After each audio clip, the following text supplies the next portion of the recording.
Modern, safe, welcoming. Get inspired at Poland.travel. This is the KBLA Sports Minute with Ray Richardson.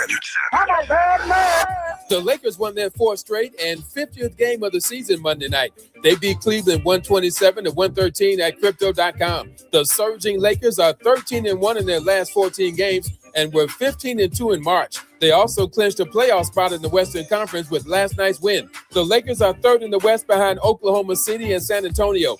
Luka Doncic had 42 points and 12 assists. LeBron dropped 14 points and added another record to his 23-year resume. LeBron has now played in 1,229 NBA games. He moved ahead of Kareem Abdul-Jabbar last night for the most games played in NBA history, regular season and playoffs. 2 years ago, LeBron passed Kareem to become the NBA's all-time leading scorer. The Clippers lost at home last night to Portland 114-104. Portland snapped the Clippers' 5-game winning streak. No debates, no speculation, just the info you need. That's your KBLA Sports Minute. I'm Ray Richardson on KBLA Talk 1580. Follow the leader. KBLA Talk 1580. Follow the leader. If you're not following KBLA Talk 1580 on all of our socials, then you're missing out. Download our app and find us on Facebook, Twitter, Instagram, YouTube, and on the web at KBLA 1580. That's right. Again, you can find all of our socials at KBLA 1580. We've got a lot to talk about. By the way, if you miss any of our weekday shows in real time, you can always catch up by checking out the podcast of your favorite shows at your leisure. At KBLA Talk 1580, we've got your black. Got your black. Follow the leader. Oh my God. Follow the leader. Follow the leader. Follow the leader. Follow the leader.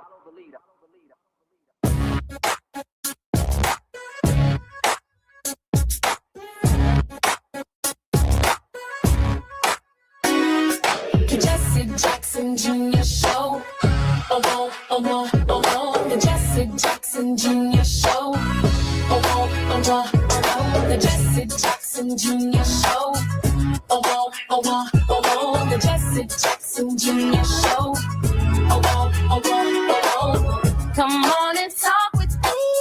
Come on and listen to me. Come on and talk with me. Come on and listen to me. KBLA Talk 1580. Download the app. I'm Jesse Jackson Jr. Welcome forward to the Jesse Jackson Jr. Show on KBLA Talk 1580.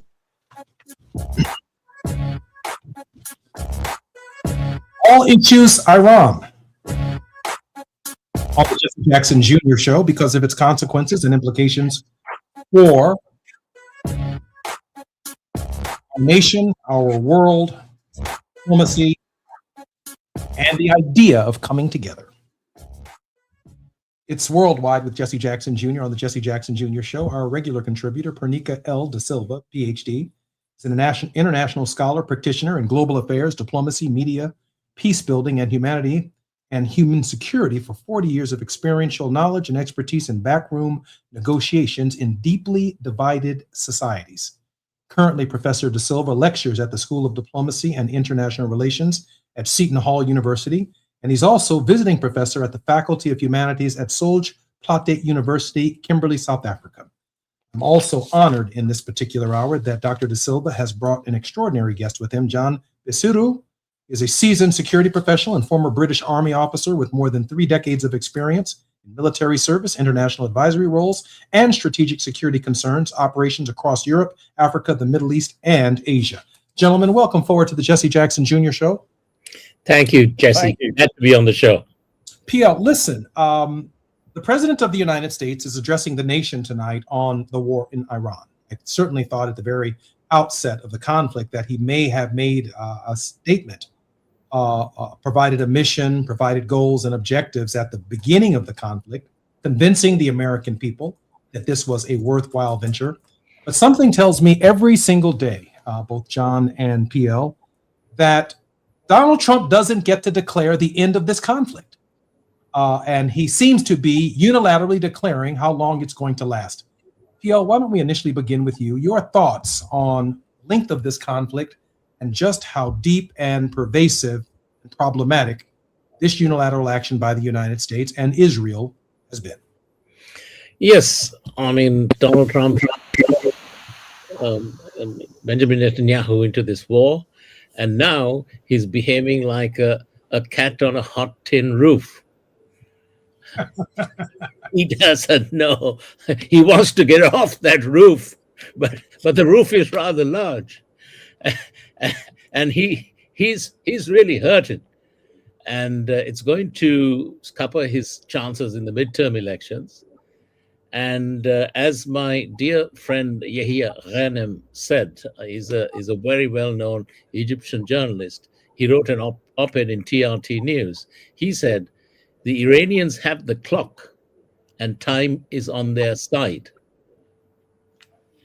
Pio, what does he mean by that? That seems to suggest that while the generals are on national television and international television here in the United States making the argument that they have substantially degraded Iran's capacity to defend itself, let alone conduct offensive actions or any kind of actions in the region, and that Donald Trump is now saying that there are only a few weeks left in this conflict, you seem to suggest that time is on their side. What does that mean in terms of the length of the conflict? It means the longer the Iranians drag this out, the worse it is for Israel and the United States.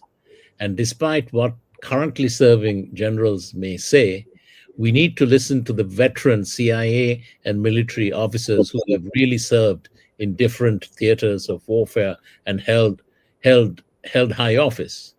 And all of them are saying that the United States, if we deploy troops, whether they're Marines or 82nd Airborne or whatever, in Iran, it's going to be a bloodbath. It's going to be like the Dardanelles. It's going to be like, Market Garden, a bridge too far. In Arnhem, I wrote an op-ed in at the beginning of all this in Al Jazeera Arabic, saying that this is a bridge too far for the Israelis and the United States. And the reason is this: the force structure of the United States has not changed since World War II. They're still trying to fight a 20th century war where a blue water navy and aircraft carriers project power. But we are in the 21st century. The Iranians are fighting quite a different war. They have got missile superiority, hypersonic missiles, and drones, and they are hitting the Israelis at will, and also United States bases, which according to the experts are 90% degraded in the region. The United States aircraft carriers are staying between 1,300 and 1,600 nautical miles away from Iran because they do not want to be hit by these hypersonic missiles, which could sink them. I've said this previously. And therefore, that negates the aircraft on the aircraft carriers because their range is 600 miles, right? So 300 going, 300 coming.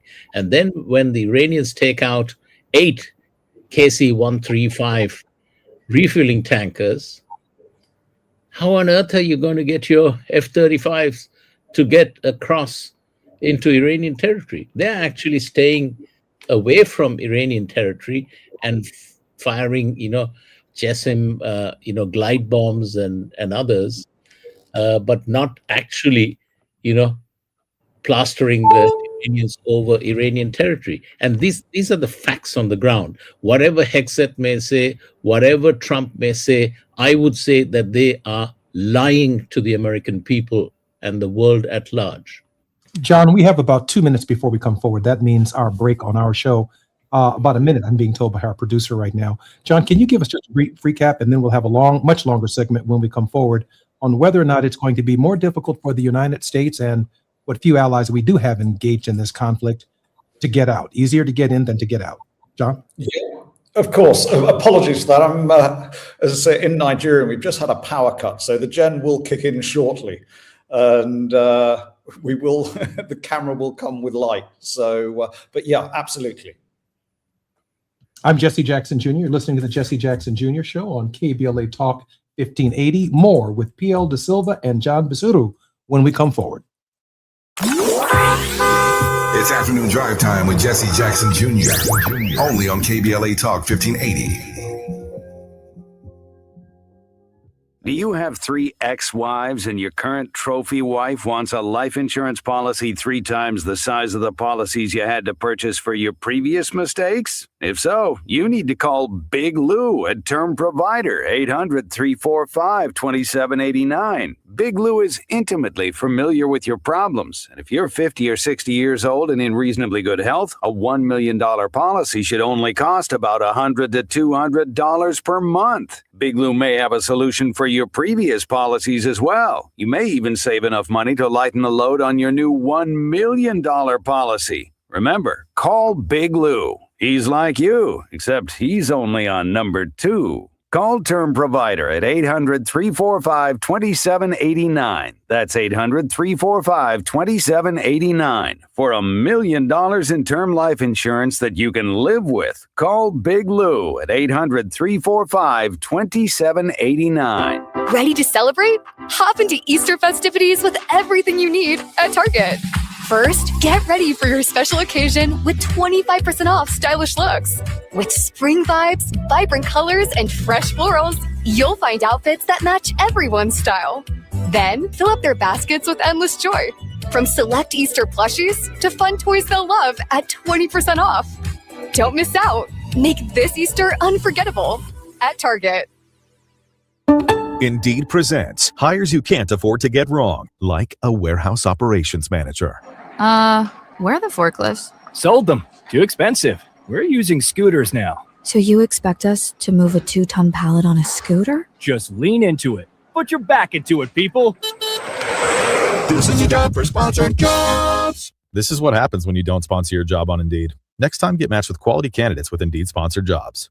Visit Indeed.com/hire now and sponsor your job today. Paid for by government. The 1986 to 2021 United States Silver Eagle, the first ever U.S. silver dollar minted in 99.9% pure silver and is the best-selling coin in the world. These original and historic silver dollars have ceased production forever. They will never be minted again. For a limited time only, full pound bags of original U.S. government-struck silver dollars are being released to the public. You can own a full pound of original U.S. silver dollar coins featuring Lady Liberty and the heraldic eagle, never to be struck again. Guaranteed. Call now to secure original United States Silver Eagles by the pound. The first U.S. silver dollars ever to be struck in 99.9% pure silver. Plus, receive a free bonus, an American Collector's Pack valued at over $40 and free shipping with every order. Call 1-800-560-6468 now to secure your full pound bag of United States Silver Eagle coins before they are gone. That's 1-800-560-6468. Now back to more of Jesse Jackson Jr. on KBLA Talk 1580. The Jesse Jackson Jr. Show. The Jesse Jackson Jr. Show. The Jesse Jackson Jr. Show. The Jesse Jackson Jr. Show. King Quality drops the beat. Come on and talk with me. Come on and listen to the me. Come on and talk with me. Come on and listen to me. KBLA Talk 1580. Download the app. I'm Jesse Jackson Jr. Welcome forward to the Jesse Jackson Jr. Show on KBLA Talk 1580. Our two very special guests are our regular contributor, Dr. P.L. De Silva, and John Bisuru, seasoned security professional and former British Army officer with more than 3 decades of experience. John, let me ask you a question. I don't know who to believe, and I don't think the American people know who to believe either. Now, I believe P.L. De Silva because I know him to be a seasoned security expert and operative, particularly in issues of backroom diplomacy. But John, if you were speaking to the American people tonight, and we're going to have our president addressing the nation, and you had to deliver the truth to the American people, John, what would it sound like? Thank you, Jesse. As Dr. De Silva said, the important thing that I seized on was the quote, you have the time, we have the watchers. And that was exactly what the Taliban realized when there was the war in Afghanistan, that they could just run down the clock. And with the war costing the best part of $200 million a day, time was on their side. But also, I mean, as you said, Jesse, what's really important, I think, and this is actually a really seismic moment in our lives, with the announcement or the president's speech tonight, which I think is really the starting gun being fired on NATO. And Rubio has been laying the ground on that. And I think that this will be seen as a betrayal of Europe and the rest of the world with respect to this conflict that was initiated by by the US on Iran. And if you have a good plan, what I would say to the US people is that if you have a good plan, it doesn't necessitate a good outcome. But if you have no plan, and what I've seen is that there seems to be no plan in terms of how this would be launched and what the end state would be. If you look at the Iraq war, there was 6 months of General Powell particularly trying to deliver the coalition of the willing. The US committed 150,000 troops. The UK committed 45,000 troops. The rest of the other nations committed, another 50-odd thousand. So there was massive capability to try and win that war. This is going to be inordinately more complicated. It's a far bigger terrain. It's a more hostile terrain. There's a depth of support, not necessarily a breadth of support, but a depth of support that goes with the Iranian regime and the IRGC. Another thing that I would say, and this is less to the people, but more to the US government, is that in order to prosecute a successful war, the success of that is dependent upon the amount of support that you have in your society. If you look at World War II, there was 97% support by the US populace for fighting Nazi Germany. I understand that in the US, support for this is somewhere around 40-odd%. So there isn't actually the support there for this. And also, it's going to be very, very difficult for the allies to come and assist. And this is against really a political backdrop where allies have been consistently insulted by this administration. I mean, just, recent examples. President Trump description of MBS a couple of days ago, which I won't demean your show with, Jesse, describing the British Prime Minister as no Churchill. Other allies who fought alongside America in Iraq and Afghanistan being told that actually they were not involved in the conflict. 457 Brits died in that conflict alongside the Americans. And then bear in mind, of course, that it was the US that triggered Article 5 that led to that conflict being initiated. So at a political level, I think it's going to be very difficult for the US to get any political support from Europe. And then economically as well, in terms of military support. The US, will be alone in this because Europe is weakened. We've had the war in Ukraine, which has been very heavy financially, but also in terms of what the ordnance store cupboard looks like for European countries. Prior to that, we had COVID, again, with significant payments being made to the people to support them during this time.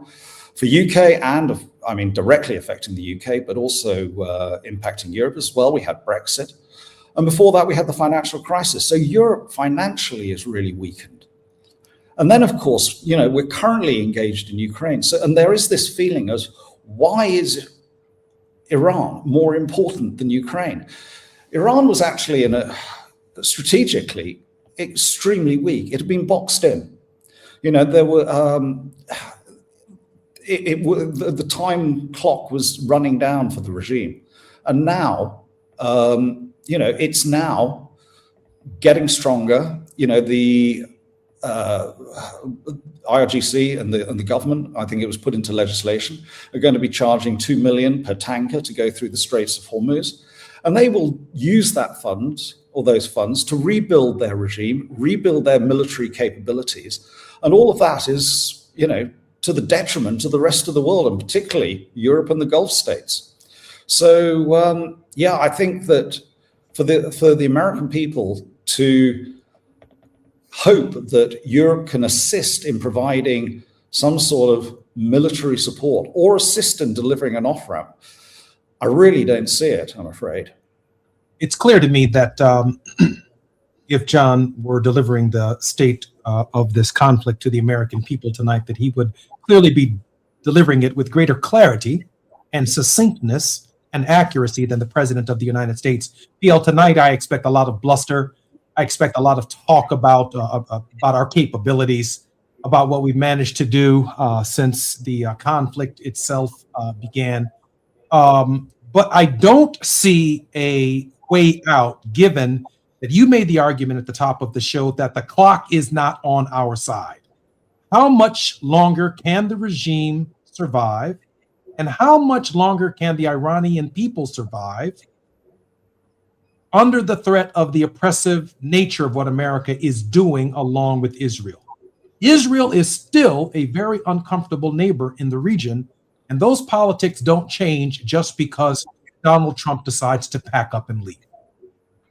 No, you're absolutely right, Jesse. You're absolutely right. I mean, to address Israel and its capabilities, Israel, you know, for the last decade plus has been involved in a conflict focused on the Iranian proxies.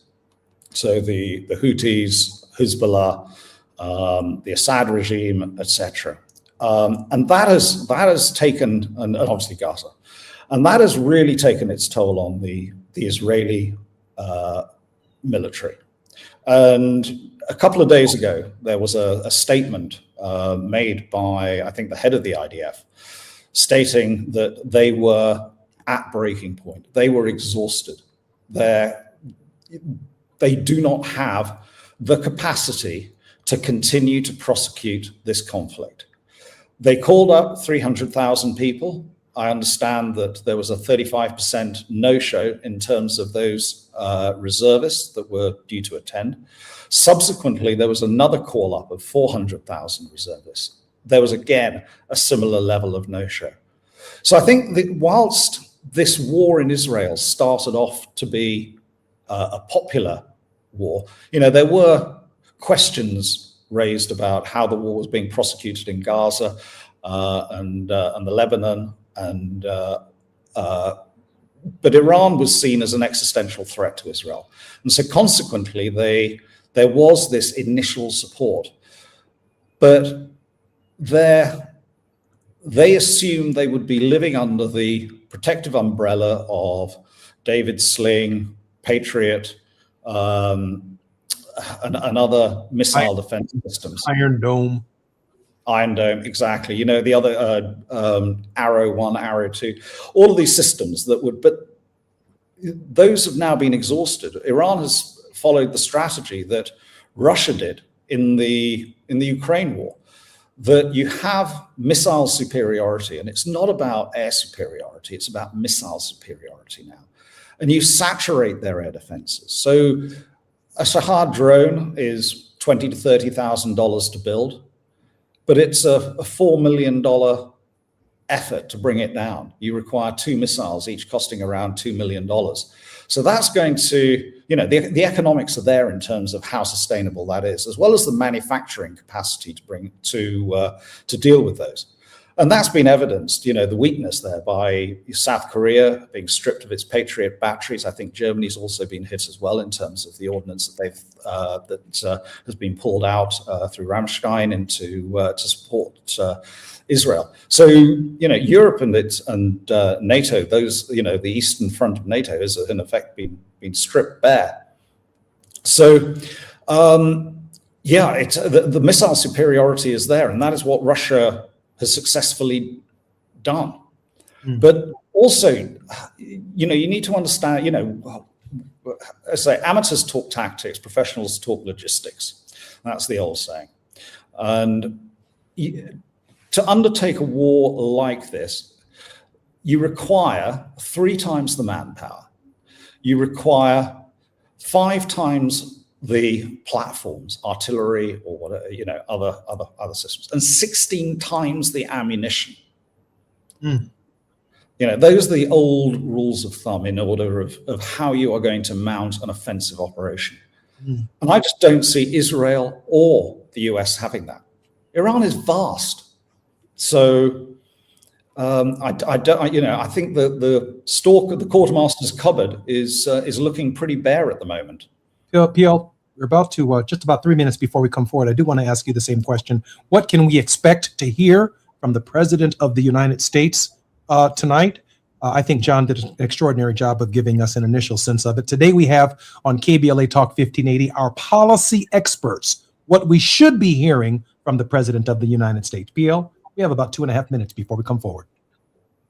President Trump is going to manipulate the markets, and I think that's his primary concern. He's not concerned about whether young Americans go and die in Iran. He doesn't care about squandering billions of dollars, So the U.S. is going to lose blood and treasure for his hubris. And what he really cares about is the greenback. And he has now made this grandiose speech saying that we are retreating actually in 2 to 3 weeks time, and the markets all these casino guys, it's like a casino economy. They're just waiting on what Trump says. But the problem is that every word that comes out of his mouth is a lie, and it's not true. He's delusional. He's truly delusional, but he's quite geared in towards manipulating the markets. And you can see how friends and family and friends have been making money on Polymarket and Kalshi, the betting site, the political betting sites, which is a criminal offense. They should be in jail for insider trading. I'm Jesse Jackson Jr., listening to the Jesse Jackson Jr. Show on KBLA Talk 1580. Our very special guests, Dr. P.L. Da Silva and John Basuro, will be with us when we come forward. But just before we do, I got another 10 seconds. I don't expect to hear anything from the President of the United States that makes as much sense as what I just heard from our 2 policy experts right here at KBLA. More when we come forward on KBLA 1580. I'm Jesse Jackson Jr. It's afternoon drive time with Jesse Jackson Jr. Only on KBLA Talk 1580.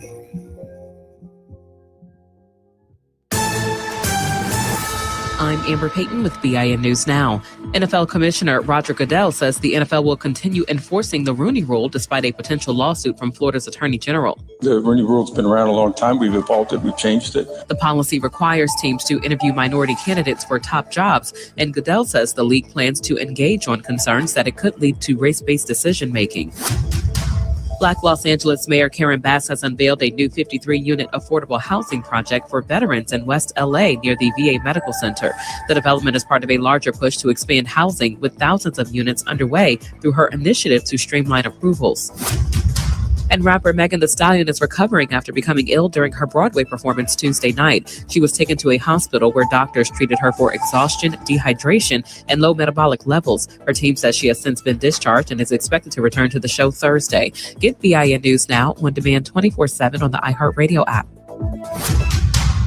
Are you looking for your next European adventure? Think Poland. From its historic cities to all of the UNESCO landmarks and its incredible food. Modern, safe, welcoming. Get inspired at Poland.travel. This is the KBLA Sports Minute with Ray Richardson. The Lakers won their fourth straight and 50th game of the season Monday night. They beat Cleveland 127-113 at Crypto.com. The surging Lakers are 13-1 in their last 14 games and were 15-2 in March. They also clinched a playoff spot in the Western Conference with last night's win. The Lakers are third in the West behind Oklahoma City and San Antonio. Luka Doncic had 42 points and 12 assists. LeBron dropped 14 points and added another record to his 23-year resume. LeBron has now played in 1,229 NBA games. He moved ahead of Kareem Abdul-Jabbar last night for the most games played in NBA history, regular season and playoffs. 2 years ago, LeBron passed Kareem to become the NBA's all-time leading scorer. The Clippers lost at home last night to Portland 114-104. Portland snapped the Clippers' 5-game winning streak. No debates, no speculation, just the info you need. That's your KBLA Sports Minute. I'm Ray Richardson on KBLA Talk 1580.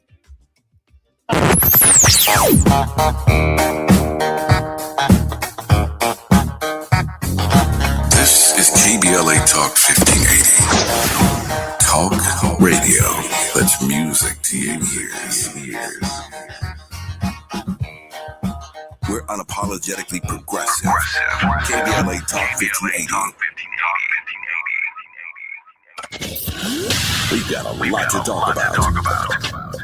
Hi, I'm Zoe Williams, aka the Voice of Reason, encouraging you to join me weekdays from 7 to 9 p.m. for the world's most intriguing relationship radio roundtable. Every night, I facilitate and encourage our loyal listeners to participate in the most engaging relationship discussions you'll hear anywhere. So make it a point to rendezvous with me, Zoe Williams, the Voice of Reason, Monday through Friday, 7 to 9 p.m. Pacific Standard Time. Trust me, your relationships will never be the same. The VOR is on fire tonight. Unapologetically progressive. KBLA Talk 1580. We've got your black.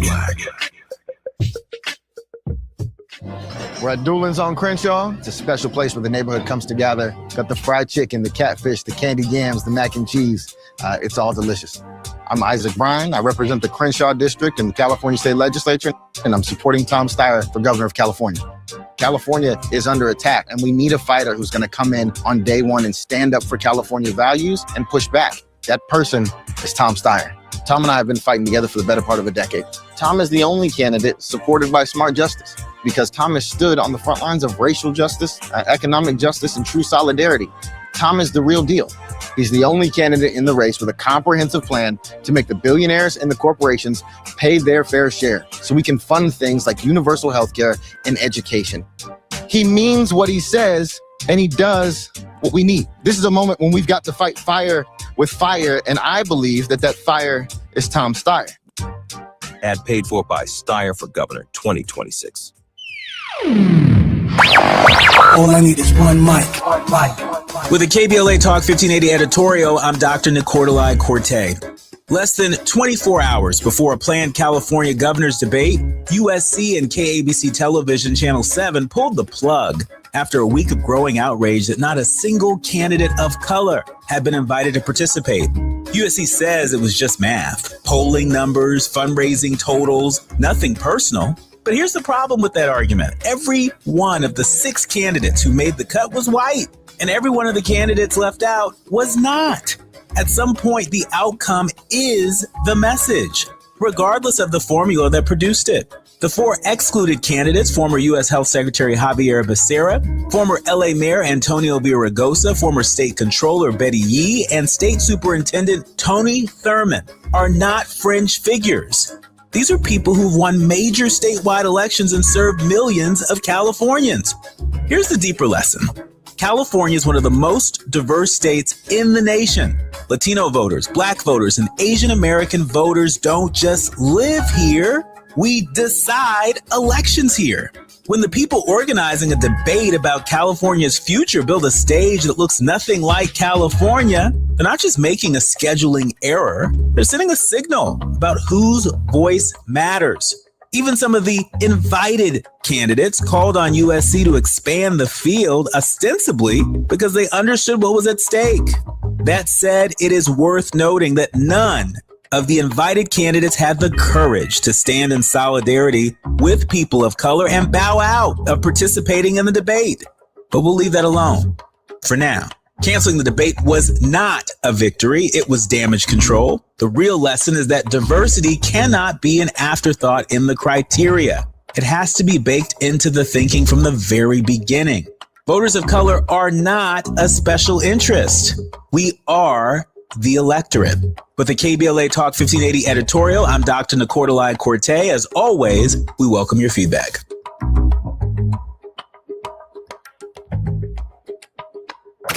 You're listening to Jesse Jackson Jr. on KBLA Talk 1580. The Jesse Jackson Jr. Show. The Jesse Jackson Jr. Show.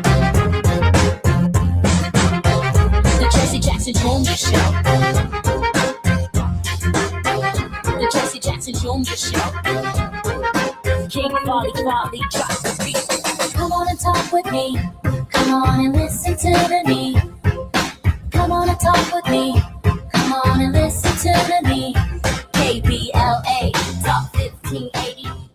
I'm Jesse Jackson Jr. Welcome forward to the Jesse Jackson Jr. Show. P.L. De Silva is a regular contributor at Al Jazeera Net, Q News, Cairo, Egypt Satellite TV channel broadcasting in English 24/7, Al Kahira News, Cairo, Egyptian Satellite TV channel broadcasting in Arabic 24/7, Interpress, NIPS, and Depth News. Dr. De Silva, welcome forward to the Jesse Jackson Jr. Show. Thank you, Jesse. Glad to be on the show. And John Basiru, after completing a master's degree in defense economics at the University of York in 1997 and further training in finance and business management at the University of Westminster in 1998, John moved into the private security sector. John, welcome forward to the Jesse Jackson Jr. Show. Thank you, Jesse. It's a pleasure. Gentlemen, we have about 6, maybe 7 minutes in this segment before we come to the top of the show after our next break. I did want to ask this question since PL raised it about the president's speech likely tonight having something to do, obviously, with bluster and lies, but also with market manipulation. It's clear to me, John, in this conflict that the Iranians do not have the ballistic capacity to reach the continental United States. So that's not necessarily something that we're talking about. Obviously, they can strike out at our allies in the region. According to Dr. De Silva and yourself, great damage is actually occurring to our interest in the region as a result of the vastness of Iran. But they also have something that we haven't quite seen before, a third world country that too is interested in market outcome. And so when we think about Karg Island, we think about the Marines who the Iranians have suggested they are going to burn should they enter or land on Iranian territory. And we think about the number and percentage of oil that actually hits the global market through Karg Island and the size of Karg Island. Is it quite possible that the Iranians are setting a trap for the Americans and for the global economy should the Americans land on that island? John? Absolutely. I mean, the ramifications of this are going to be so significant. I mean, just to revert back to your initial comment, Jesse, the old saying, and it's, I don't think, ever been truer than it is today, that the first casualty of war is always the truth. And, we really are seeing that. But in terms of what is going to happen, should the Americans commit further, and also the impacts on the rest of the world, I think it's fair to say that the immediate shock that we're seeing now is essentially on the oil and gas markets. Sorry, we've lost power. But I think what we also need to realize is that there is going to be a much deeper shock that's going to come from the lack of movement of downstream chemicals, which are used in fertilizer, and also the subsequent industrial disruption that's going to result from that. You mentioned also that Iran's ballistic missiles are unable to reach the US. And that's absolutely true. But as Dr. De Silva said, the most important thing to this administration are the financial markets and the infrastructure that has been devastated in the Gulf region. The oil infrastructure and other facilities, port facilities, transport facilities, air hubs, financial infrastructure. That is going to take a significant amount of time to be rebuilt. But even when that's rebuilt, the other impact is credibility. And I think that the US will have lost credibility with its allies and around the world. So whilst the Gulf is carrying at the moment the greatest pain, Europe and the rest of the world will still feel the financial aftershocks of this.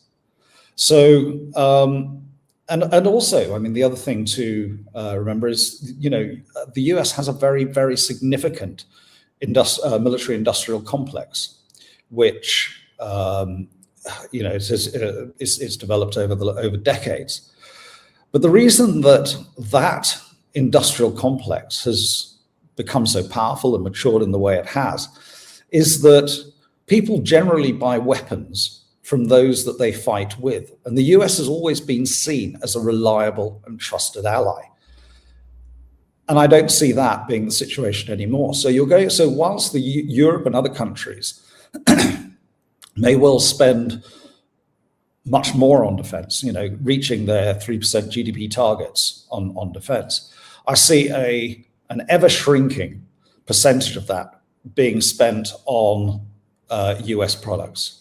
And that was also a bit of the quid pro quo with Europe and America's allies, that, we didn't spend quite so much of our GDP on defense, but what we did spend, a significant proportion of that went to the US.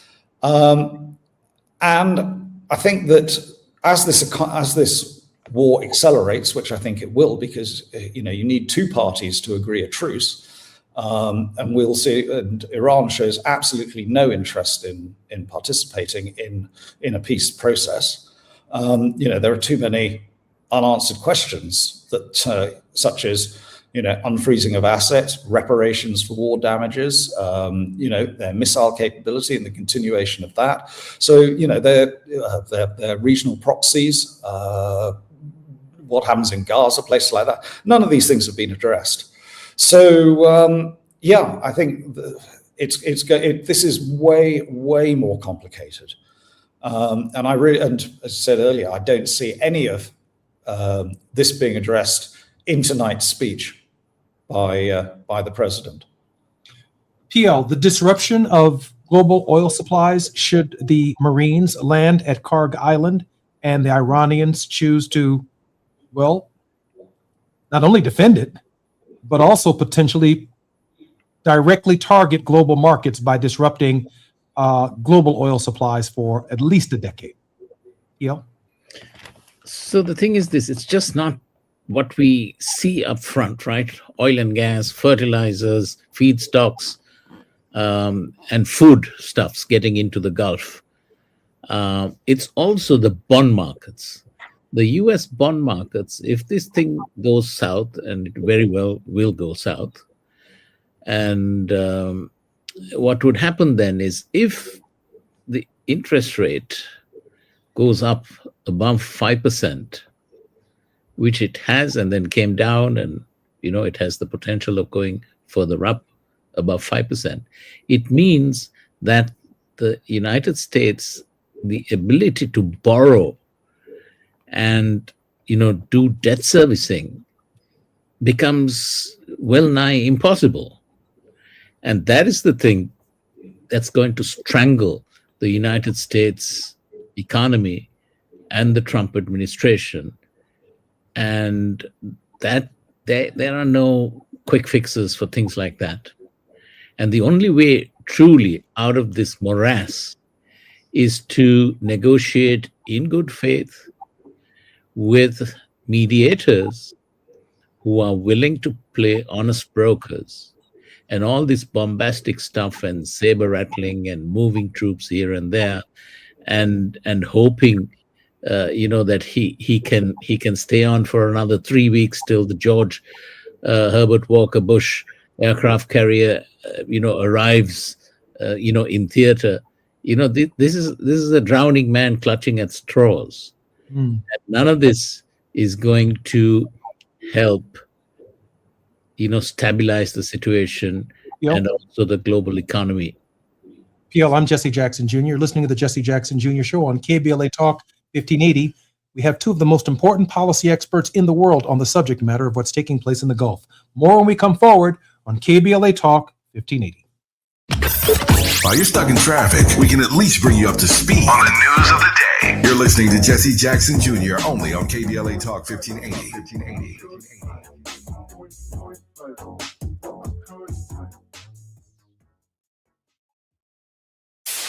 KBLA Talk 1580. We've got a lot to talk about. KBLA Talk 1580, connecting you with services and solutions. The Michael's Daughter Foundation is dedicated to inspiring youth and resilience through storytelling, arts, filmmaking, and enrichment programs for youth and families in under-resourced communities and system-impacted individuals. The Michael's Daughter Foundation is a 501c3 nonprofit providing free and low-cost arts programs to youth and families from under-resourced communities, both system-impacted youth and those affected by the incarceration of a loved one. 1 in 43 children in America have a parent incarcerated. 70% of those children are expected to end up in prison. Through filmmaking, animation, theater, and writing, they help young people express themselves, build confidence, and imagine new possibilities. Beyond the arts, they offer financial literacy workshops, emergency support, and scholarships. Because thriving takes more than talent, it takes access. To learn more about the impact of Michael Daughters Foundation and how you can be a part of the movement, please visit their website,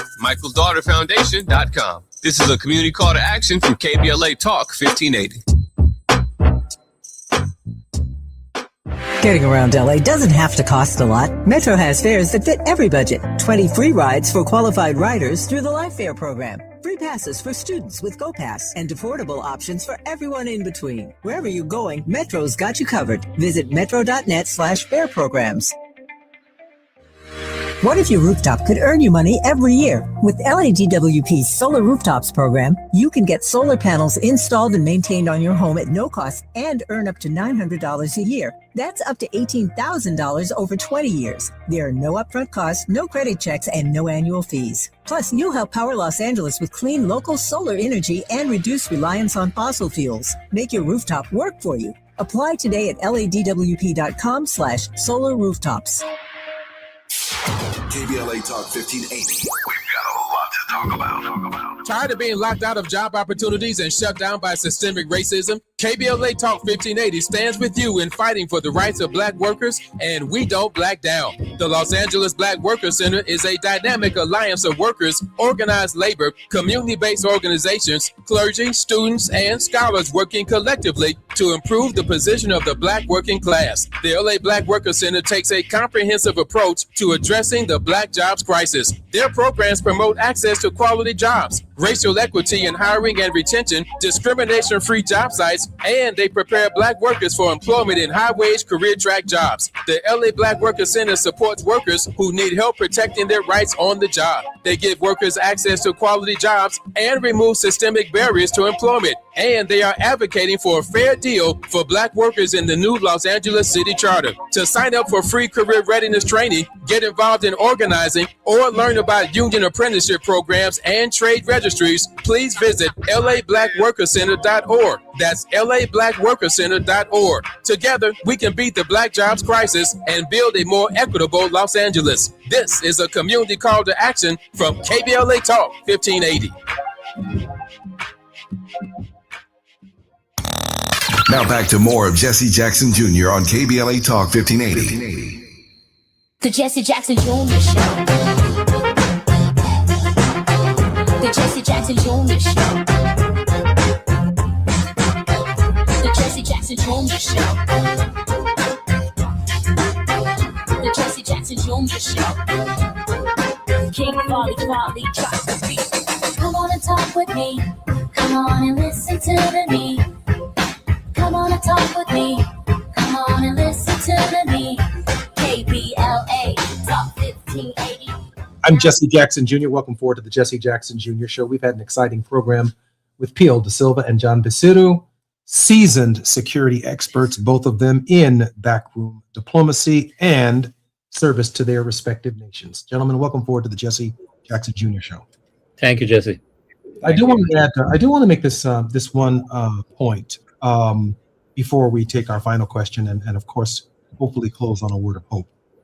In Martin Luther King Jr.'s speech Beyond Vietnam, he made the point that the resources, PL, that we need domestically in the United States, after a brief war on poverty, addressing housing and healthcare and the jobs crisis here in the United States, he raised a profound concern that those resources were now being used to bomb peasants in Vietnam, and therefore he could no longer be silent. The resources that we need for the Affordable Care Act, resources that we need for the Supplemental Nutrition Assistance Program, the resources that we need to rebuild communities here in the United States are now being spent to the tune of $1 billion a day in Iran, with a request from the President of the United States for an additional $200 billion. And suddenly this Congress can't find money to expand the Affordable Care Act to include dental, to include hearing, to include vision in the Affordable Care Act, because the resources are available for the conflict overseas, but they are not available for domestic programs here in the United States. And Dr. King became particularly unpopular when he raised these points. Peel, I see the same dilemma today, because having just completed a campaign for Congress myself, I was winning in my congressional race on the economy. I knew the district better. I knew some of the aspects of the district that needed to be connected to the global economy. And for the first time, maybe in the history of the South Side of Chicago, I actually led a campaign on connecting people to the global economy. But in the last 90 days of the campaign, the massive amount of spending that came in from the outside, particularly the non-transparent spending that came in from the outside, was directly tied to this conflict in the Middle East. And yes, it was determinative in congressional races across this country. PL, should we be concerned going into the midterms with what's taking place in the Middle East? This is the play of the 1% Epstein class. These are the billionaire friends of the president. And Epstein, don't forget, is a massive global Mossad operation, because no one man could have created such a vast network to penetrate the United States government from top to bottom, and also the royal families of Europe and the UK, and also their parliaments and their parliamentarians and prime ministers, and their army commanders, if I'm just thinking about Norway. So all of this is the work of the 1% Epstein class. And it's like Miriam Adelson and AIPAC and others who have been buying off our legislators for decades. And now they're calling in all the investments, so-called investments, quote unquote, which is basically corruption, and wanting America to support the illegal settler colony in the Middle East, which is Israel, and their crazy Zionist expansionist agenda, of a greater Israel, which is pretty much like, Hitler's Lebensraum, that he wants living space, living room. And it's the same kind of blood and soil, Blut und Boden, that the Nazis waged, that the Zionists, the extreme right under Netanyahu, are waging in trying to kill all the Palestinians, kill the Lebanese, kill the Syrians, the Afghans, and the Iranians. I mean, there's no. I mean, it's so short-sighted and doomed to failure, but they are messianic and crazy enough to go through with it. Let me ask John our final question, if I might, Pito. John, you've been a patriot for your country. You've been a security professional. You've studied international affairs and defense tactics as well as economies around the world. Is there hope in this moment for the idea of diplomacy and multilateralism in resolving conflicts in the general area of peace and justice? John, our final thoughts with the final 4 minutes of our program. Sure. Thank you, Jesse. I mean, as at the moment, in order for negotiations to occur, there has to be trust between the parties. And when negotiations were happening the last time, when the US used their B-2 fleet to strike Iran's nuclear facilities, negotiations were underway. You know, there were talks. And it's the old adage, you know, fool me once, shame on you, fool me twice, shame on me.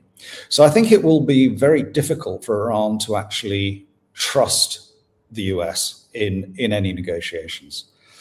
Then, of course, you've got to find a mediator. I mean, the Pakistanis have come forward as possible mediators, but I think there's a level of distrust between Iran and Pakistan over and I think that originated from the vessels that Iran let out through Pakistan, but actually found their way to the US. And the other mediator in the region, Qatar, obviously has been embroiled extensively in this conflict with its LNG plants being damaged. I mean, that I think is going to be, you know, near enough $20 billion to rebuild, plus the time that it's been down, which will be, you know, years. And there's obviously the opportunity cost and lost revenue that goes with that. The Omanis or the Turks are possible negotiators in this, and we can only pray that you know, that a peaceful way can be found forward to end this conflict. But if, you know, the other thing is that it's really not in Iran's interest for this to happen. You know, they've humiliated America. Sad as I am, really sad as I am to say it, you know, in terms of how this conflict has unfolded. They are in the ascendancy, whether we like it or not. You know, they are now receiving revenues, letting ships through the Straits of Hormuz. You know, any dissent in Iran is not really talked about now. So they are in a very, very strong position. So and to come back, you know, to how we opened the show, you know, the Americans have the watches, Iran has the time. So I can't see, sadly, and it pains me to say it, any immediate or short-term resolution to this problem. John Becerra has been our very special guest. Becerra, I'm going to get that right, Madam. And Dr. P.L. Da Silva have been our guest in this hour. I'm so grateful, gentlemen, for both of you for your contribution and helping us have a lens by which we interpret the President of the United States' speech tonight before the nation and before the world. Gentlemen, thank you for joining me. Thank you so much, Jesse. Thank you so much. I'm Jesse Jackson Jr. You've been listening to the Jesse Jackson Jr. Show on KBLA Talk 1580. More when we come forward right here on KBLA. KBLA 1580 Santa Monica. I'm Amber Payton with BIN News Now. NFL Commissioner Roger Goodell says the NFL will continue enforcing the Rooney Rule despite a potential lawsuit from Florida's Attorney General. The Rooney Rule's been around a long time. We've evolved it. We've changed it. The policy requires teams to interview minority candidates for top jobs, and Goodell says the league plans to engage on concerns that it could lead to race-based decision-making. Black Los Angeles Mayor Karen Bass has unveiled a new 53-unit affordable housing project for veterans in West LA near the VA Medical Center. The development is part of a larger push to expand housing, with thousands of units underway through her initiative to streamline approvals. And rapper Megan Thee Stallion is recovering after becoming ill during her Broadway performance Tuesday night. She was taken to a hospital where doctors treated her for exhaustion, dehydration, and low metabolic levels. Her team says she has since been discharged and is expected to return to the show Thursday. Get BIN News now on demand 24/7 on the iHeartRadio app. Are you looking for your next European adventure? Think Poland. From its historic cities to all of the UNESCO landmarks and its incredible food. Modern, safe, welcoming. Get inspired at Poland.travel. This is the KBLA Sports Minute with Ray Richardson. The Lakers won their fourth straight and 50th game of the season Monday night. They beat Cleveland 127-113 at Crypto.com. The surging Lakers are 13-1 in their last 14 games and were 15-2 in March. They also clinched a playoff spot in the Western Conference with last night's win. The Lakers are third in the West behind Oklahoma City and San Antonio. Luka Doncic had 42 points and 12 assists. LeBron dropped 14 points and added another record to his 23-year resume. LeBron has now played in 1,229 NBA games. He moved ahead of Kareem Abdul-Jabbar last night for the most games played in NBA history, regular season and playoffs. 2 years ago, LeBron passed Kareem to become the NBA's all-time leading scorer. The Clippers lost at home last night to Portland 114-104. Portland snapped the Clippers' 5-game winning streak. No debates, no speculation, just the info you need. That's your KBLA Sports Minute. I'm Ray Richardson on KBLA Talk 1580. Follow the leader. KBLA Talk 1580. Follow the leader. If you're not following KBLA Talk 1580 on all of our socials, then you're missing out. Download our app and find us on Facebook, Twitter, Instagram, YouTube, and on the web at KBLA 1580. That's right. Again, you can find all of our socials at KBLA 1580. We've got a lot to talk about. By the way, if you miss any of our weekday shows in real time, you can always catch up by checking out the podcast of your favorite shows at your leisure. At KBLA Talk 1580, we've got your black. Got your black. Follow the leader. Oh my God. Follow the leader. Follow the leader. Follow the leader.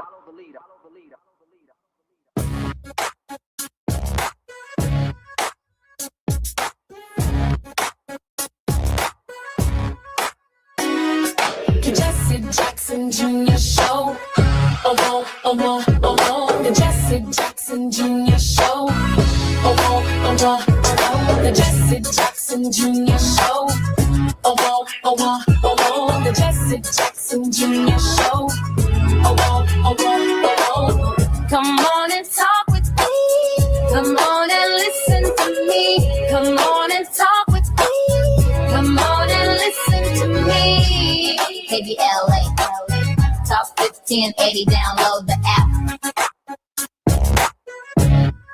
I'm Jesse Jackson Jr. Welcome forward to the Jesse Jackson Jr. Show on KBLA Talk 1580.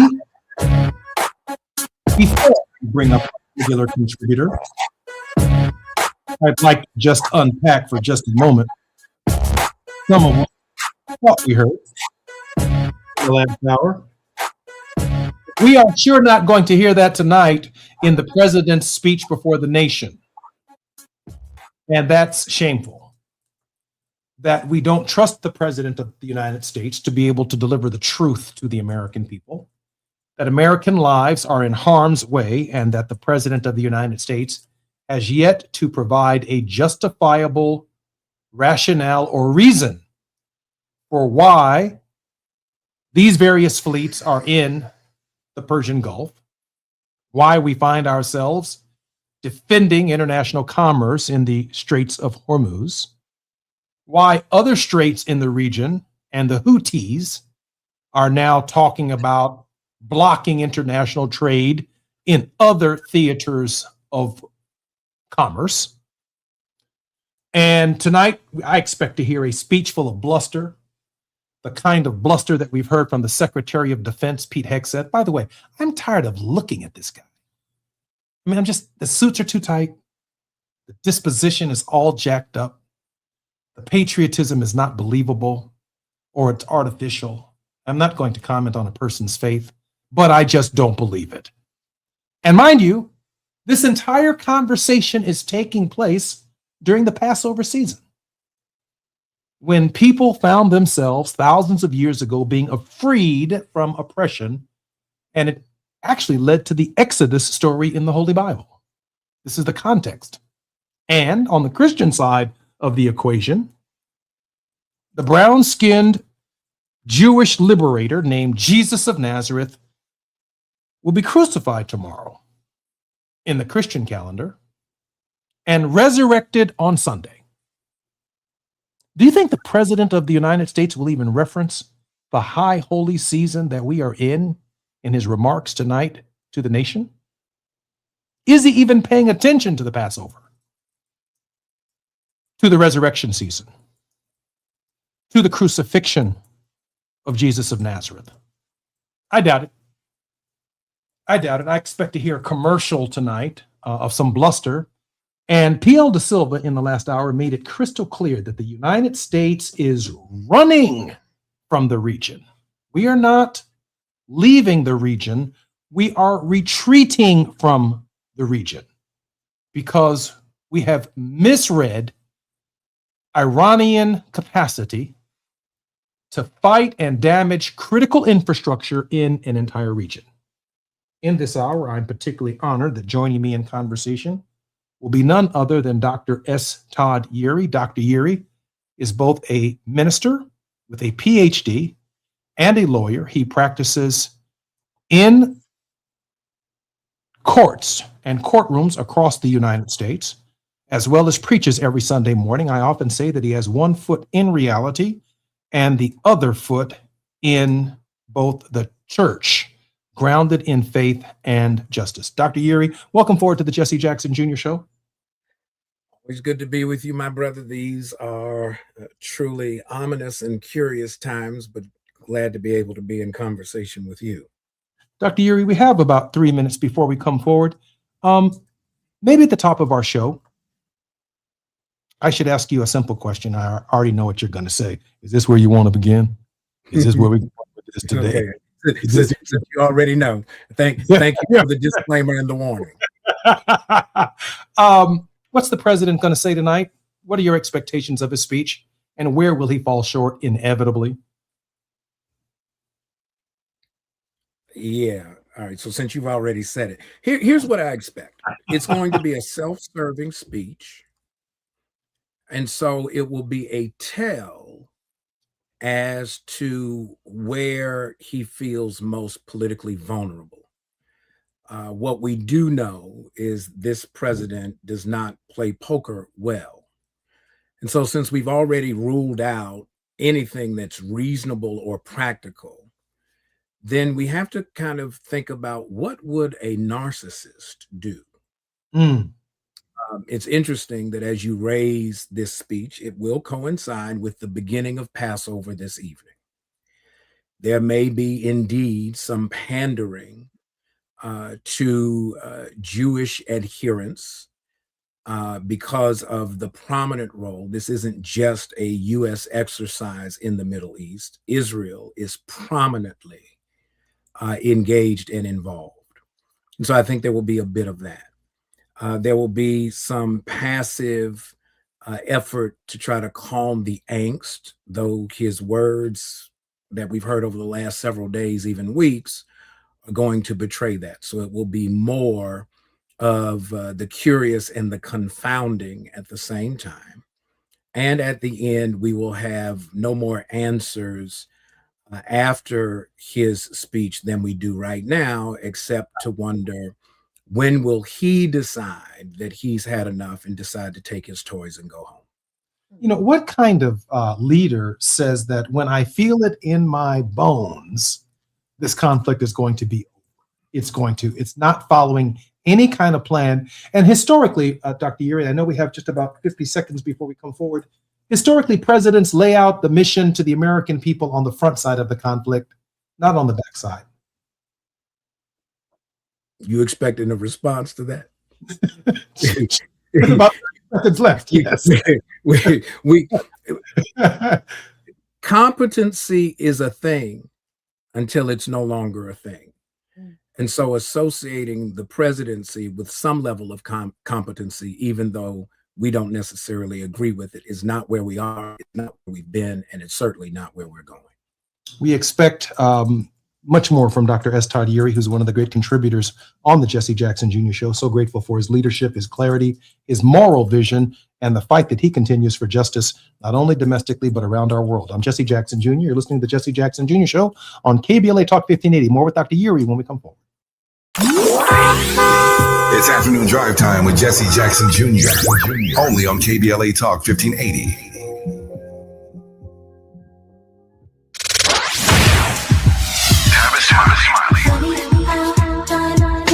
They say time flies when you're having fun. The founding members cohort is now officially over. Hard to believe. It's been a joy sharing what I've discovered after nearly 40 years of conversations with presidents, cultural icons, and game changers in every field of human endeavor. If you missed the first cohort, the good news is that we're already planning the next one. Now, the seats will be limited, and those on our waiting list will receive exclusive early access and special discounts not available to the general public. So, if you are ready to transform the way you connect, lead, and build trust, do not hesitate. Go to TavishTalks.com and join the waiting list today. That's TavishTalks.com. The next cohort is coming. Make sure you are in the room. I'm Tavish Smiley, and I hope to see you there.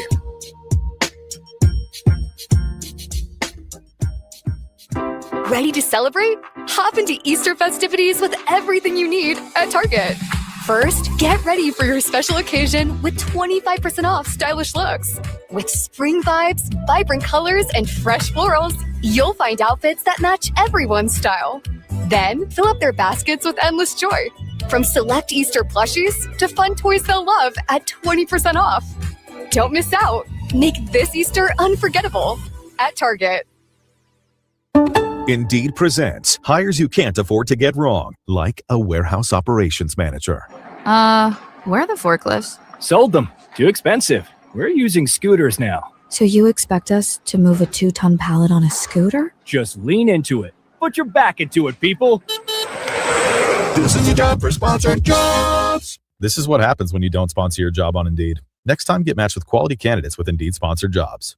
Visit Indeed.com/hire now and sponsor your job today. Do you have 3 ex-wives and your current trophy wife wants a life insurance policy 3 times the size of the policies you had to purchase for your previous mistakes? If so, you need to call Big Lou at Term Provider, 800-345-2789. Big Lou is intimately familiar with your problems. And if you're 50 or 60 years old and in reasonably good health, a $1 million policy should only cost about $100 to $200 per month. Big Lou may have a solution for your previous policies as well. You may even save enough money to lighten the load on your new $1 million policy. Remember, call Big Lou. He's like you, except he's only on number 2. Call Term Provider at 800-345-2789. That's 800-345-2789 for $1 million in term life insurance that you can live with. Call Big Lou at 800-345-2789.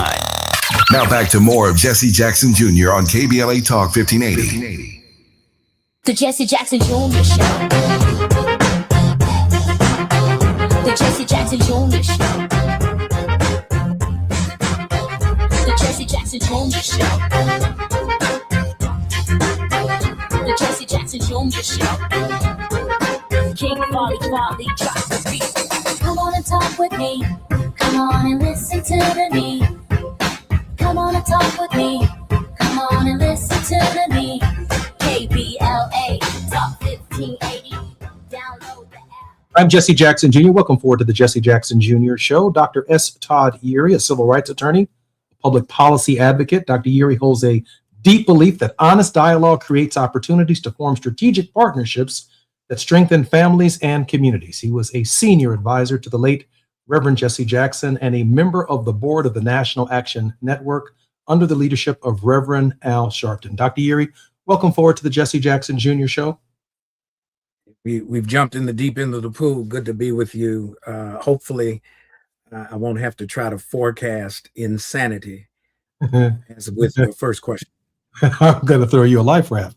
On the 405, the 101, the 10, the 110, the 5, and the 118, if you just take a moment, even if you're in Chicago on the 94, the 80, I-57, I-294, and I-55, and look at the gas meter, if you will, in your car, and these decisions that you're making to only add a quarter of a tank or to add a half a tank or to fill up, gas on the West Coast is about $6 a gallon. In some parts of Chicago, it's $4, $4.50. In other parts of the country, it is expected to spike and continue to rise as gas approaches more than $100 a barrel. And yet, Todd, when I ran for office most recently, the issues of affordability were at the heart, Todd, of my primary campaign. Issues of speaking about cost of eggs, the cost of bacon. Our previous guests have made the case between fertilizer that comes from petroleum products in the Strait of Hormuz. Is it likely or not likely that the President of the United States will address issues of affordability and the relationship between his behavior and what he has done to make life more unaffordable for the American people with his preemptive strike and actions? Well, first answer that comes to mind is the one that we are taught early in law school is the answer to every profound question, and that is, it depends. And here's what it's dependent upon. Where has this president calculated his needed response to serve his primary and, in many instances, singularly identified self-interest? What we've heard recently is the temporary spike in prices. I think you may have heard it yesterday or the day before when he did the press conference. He was asked about $4 gas. We haven't seen $4 national average gas since 2022 coming out of the global pandemic. And there was great uproar about inflation and the fact that the supply chain had been backed up during COVID and not started sooner, and that we were seeing these inflationary pressures become very real. Now what we're hearing is a curious justification. Here, Jamie Dimon, as the CEO of JP Morgan Chase, say that what we have now is less of a global threat to our existential reality.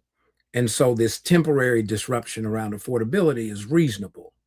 It's curious to me how now we have such public pandering from corporate leaders around what everybody knows is reckless conduct on the world stage, where you will start a war without legal authority, without clear justification, without identified outcomes that you're looking to achieve, and without a message to the people that you're supposedly starting this conflict for in the first place. And so what we're listening for tonight is answer D, all of the above. What is he going to say? Who is he going to address? What is going to be the substance? And then what's going to be the answer to the question, so what, when the speech is over? Its impact from your perspective, Dr. Yeary, I don't know anyone who's traveling the country more than you are, making the case for why people should be voting this coming November and in Democratic primary processes. Is it your sense that they will either vote the economy, their pocketbooks, or are they going to vote for this conflict? Where do you see? We've been told by Bill Clinton, we've been told by James Carville, it's the economy, stupid. Well, I thought it was the economy too. I hung around the economy in my own campaign. But this war came right to the footsteps, or the doorsteps, if you will, of every single resident in our campaign, in our constituency, and it was brought, to their front doorstep largely by the American Israeli Political Action Committee. So we have to remind ourselves that there are multiple audiences in the same conversation. And so if we're trying to pinpoint a single message, it's going to be hard to find. This is a midterm election cycle. And so there is no, quote, national theme. when we look at the 435 congressional districts, we have to then think about what is unique to the assessment of what is affecting the constituents in all 435 districts, and then tailor the message like it's almost like it's your PIN code. It may be the war in some districts. It may be affordability in others. It may be 1, 2, 3, 4. Do you know what are the ingredients to this cake that we're trying to bake? And then make sure that that message speaks to the baker, not just the buyer. And so we keep asking folks to vote their interests, but then we decide for them what that interest ought to be. And that's the most reckless approach to a midterm election when you're trying to avoid giving a president who already has no guardrails in unified government, right? There's no check on him. This Republican Party is not questioning his abuse of authority. And though we applaud the nature in which this Supreme Court questioned his lawyer today about birthright citizenship to the point where he got frustrated and went back to his safe place, which is Truth Social, to say it's stupid that we're the only country in the world that has birthright citizenship, he doesn't even understand why the United States positions itself and postures itself to be distinct from other countries. And so in this moment, we have to make him answer all of the questions, not just one or two. He's got to deal with affordability. He's got to wrestle with what is the just position in this country about how this government chooses not to prosecute convicted or not to pursue charges against those who have been charged. Police officers in Louisville, Kentucky, in the death of Breonna Taylor. He then pardons over 1,000 people who you can't miss. They weren't taking a tour that day on J6. He even mentions J6. He's bold enough now to be able to say he had courage to pardon those who did unpardonable things. We cannot just go into this speech tonight expecting him to answer a thing. We got to hold him accountable for everything that falls within his purview, since he decided he wanted to be president of the United States. To your point, Dr. Uri, our mutual friend and a woman that you've worked with for decades in the social justice movement, Barbara Arnwine, was our guest on the program. And I shared with her, one, congratulations on the sheer size of the No Kings marches, which she has been a lead and critical organizer in since the inception of the No Kings protests. But I shared with her that what I found particularly amazing and very mature is that what started out as a No Kings One against tyranny then evolved to take into account contemporary issues that expanded the march beyond just tyranny to the real-time things that were happening by the tyrant.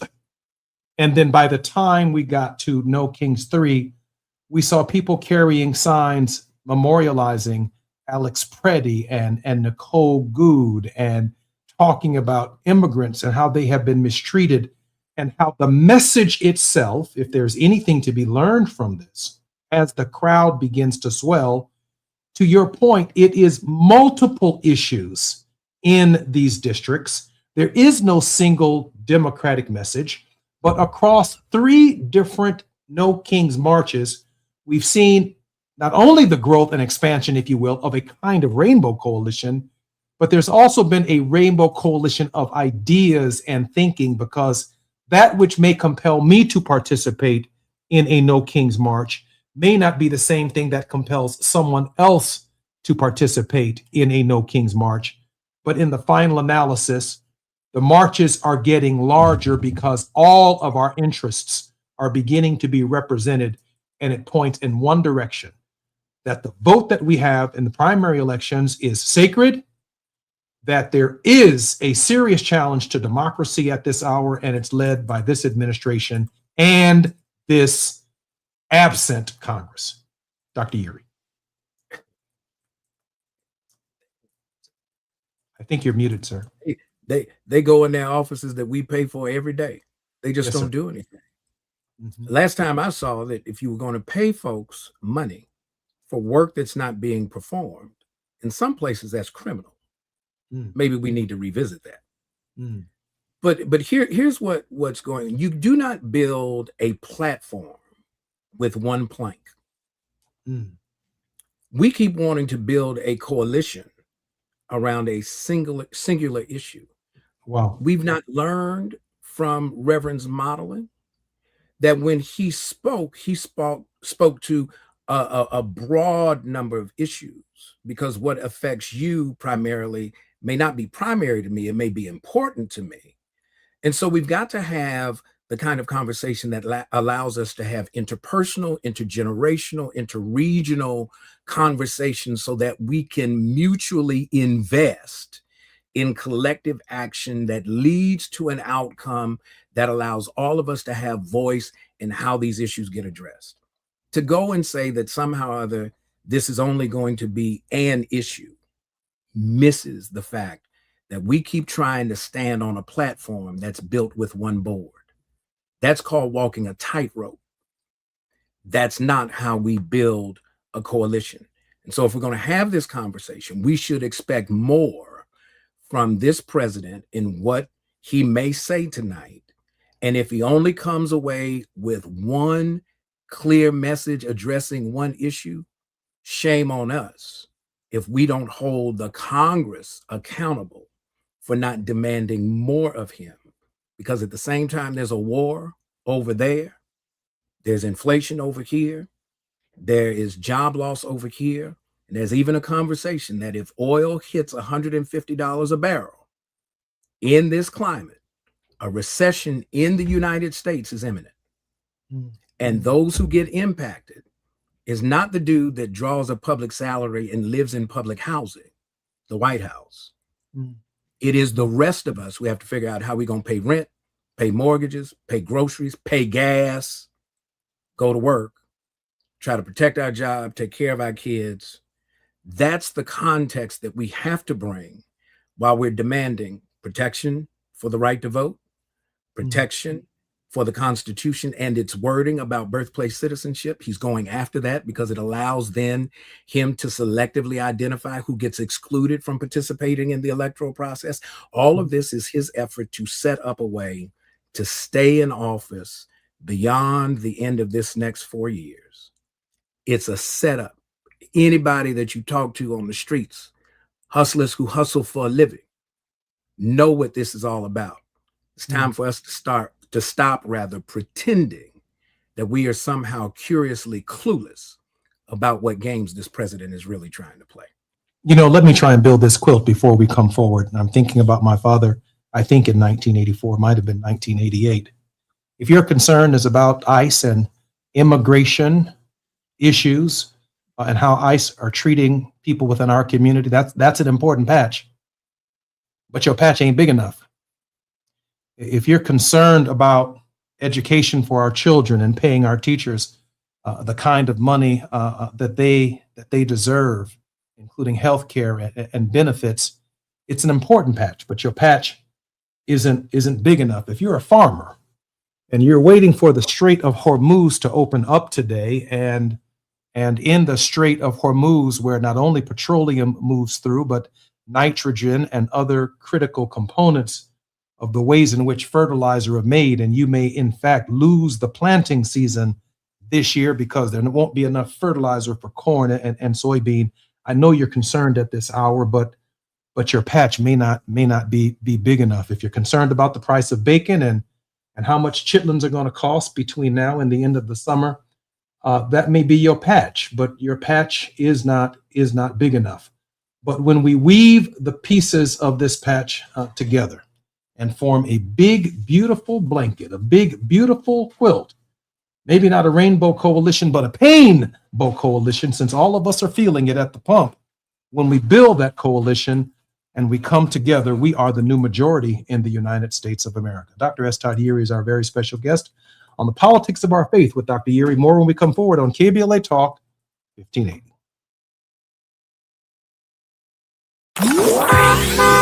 It's afternoon drive time with Jesse Jackson Jr. Only on KBLA Talk 1580.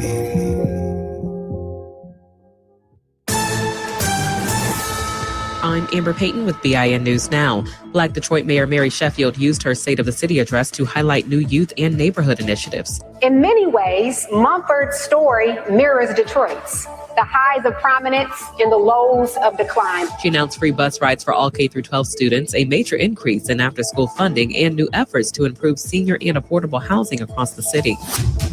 Black Baltimore Mayor Brandon Scott highlighted falling crime, youth investments, and infrastructure plans during his State of the City address. He also announced new programs to help seniors eliminate property tax debt, assist renters with deposits, lower energy costs, and address the city's overdose response plan and upcoming budget. And Memphis police have placed 4 officers on leave after protesters were pepper sprayed and arrested during the No Kings demonstrations. Black Mayor Paul Young says the officers will remain off duty pending an internal investigation. Get BIN News Now on demand 24/7 on the iHeartRadio app. Are you looking for your next European adventure? Think Poland. From its historic cities to all of the UNESCO landmarks and its incredible food. Modern, safe, welcoming. Get inspired at Poland.travel. This is the KBLA Sports Minute with Ray Richardson. The Lakers won their 4th straight and 50th game of the season Monday night. They beat Cleveland 127-113 at Crypto.com. The surging Lakers are 13-1 in their last 14 games and were 15-2 in March. They also clinched a playoff spot in the Western Conference with last night's win. The Lakers are 3rd in the West behind Oklahoma City and San Antonio. Luka Doncic had 42 points and 12 assists. LeBron dropped 14 points and added another record to his 23-year resume. LeBron has now played in 1,229 NBA games. He moved ahead of Kareem Abdul-Jabbar last night for the most games played in NBA history, regular season and playoffs. 2 years ago, LeBron passed Kareem to become the NBA's all-time leading scorer. The Clippers lost at home last night to Portland 114-104. Portland snapped the Clippers' 5-game winning streak. No debates, no speculation, just the info you need. That's your KBLA Sports Minute. I'm Ray Richardson on KBLA Talk 1580.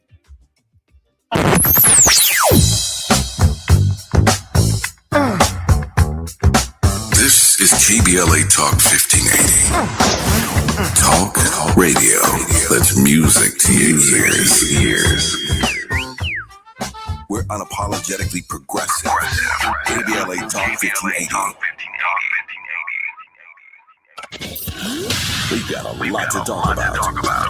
I'm Reverend Gerald, the life coach. Is someone you love struggling with addiction and mental illness? Is improving your family's health important? Want to leave a legacy that your family can grow? Are you ready to enhance your perception of life experiences? Then wake up weekends at 7 a.m. with Urban Family Focus and get the wisdom, opportunity, resources, and motivation to live your best life. Join the conversation on Urban Family Focus Saturday and Sunday at 7 a.m. Unapologetically progressive. KBLA Talk 1580.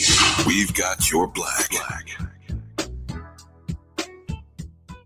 Paid for by government. The 1986 to 2021 United States Silver Eagle, the first ever U.S. silver dollar minted in 99.9% pure silver and is the best-selling coin in the world. These original and historic silver dollars have ceased production forever. They will never be minted again. For a limited time only, full pound bags of original U.S. government-struck silver dollars are being released to the public. You can own a full pound of original U.S. silver dollar coins featuring Lady Liberty and the heraldic eagle, never to be struck again. Guaranteed. Call now to secure original United States Silver Eagles by the pound. The first U.S. silver dollars ever to be struck in 99.9% pure silver. Plus, receive a free bonus, an American Collector's Pack valued at over $40 and free shipping with every order. Call 1-800-560-6468 now to secure your full pound bag of United States Silver Eagle coins before they are gone. That's 1-800-560-6468.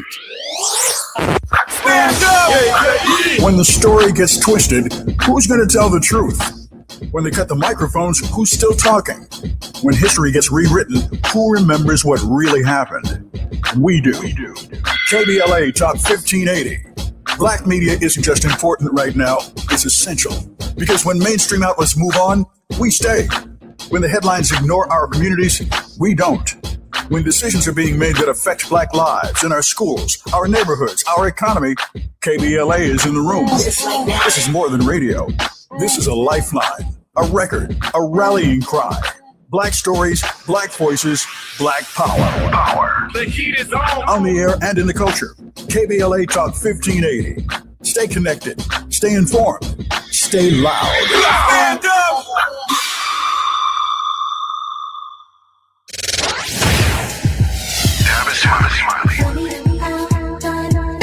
They say time flies when you're having fun. The founding members cohort is now officially over. Hard to believe. It's been a joy sharing what I've discovered after nearly 40 years of conversations with presidents, cultural icons, and game changers in every field of human endeavor. If you missed the first cohort, the good news is that we're already planning the next one. Now, the seats will be limited, and those on our waiting list will receive exclusive early access and special discounts not available to the general public. So, if you are ready to transform the way you connect, lead, and build trust, do not hesitate. Go to TavishTalks.com and join the waiting list today. That's TavishTalks.com. The next cohort is coming. Make sure you are in the room. I'm Tavish Smiley, and I hope to see you there.